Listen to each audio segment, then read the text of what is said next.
Okay. This is John here, co-founder of johnandangie.org. Angie's behind the cameras, Southern Colorado chapter director for Reasonable Faith.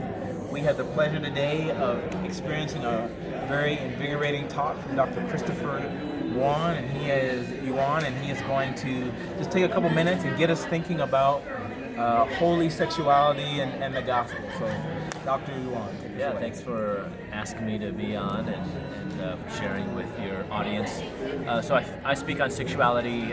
It's actually part of my own past, my own journey. I wasn't a Christian at all, wasn't even searching. I came out of the closet in my early 20s, and I broke the news to my parents, and that is what actually brought them to faith. And just through some amazing, God miracles, I came to faith, and my parents just prayed for me, and it's interesting because you often hear the narrative today of how Christian parents cannot or unable to love their gay children.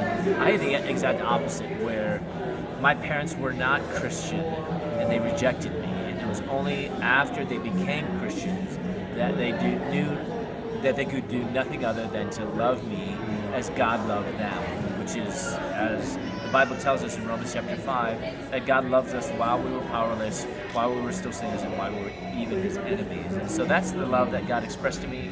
And I think it's important for us to think through this, importantly, in that way, with the gospel framework. That first of all, that we're all sinners.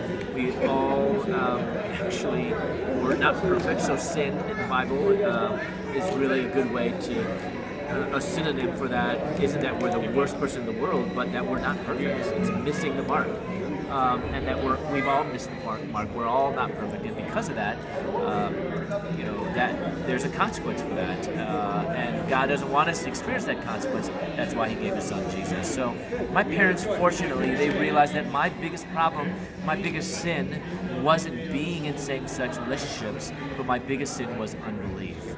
So we need to be careful not to view this as the worst sin, though it's sin. And even, I tell people, even if being in a same-sex relationship was not sin, our gay friends are still sinners, and they still need Christ. So at the end of the day, that's always the most important thing, that we all need Christ. We're all sinners no matter what. And so it's helping to understand that and frame that in that light, that it's the gospel, that we're all sinners, we all need Christ, and Christ came from a loving God who loved us so much so that we can not only have a relationship with Him, but go and sin no more. Yeah. Thank you so much. His book, Holy Sexuality and the Gospel, we will tag into the description, and we love you guys so much. See you next time.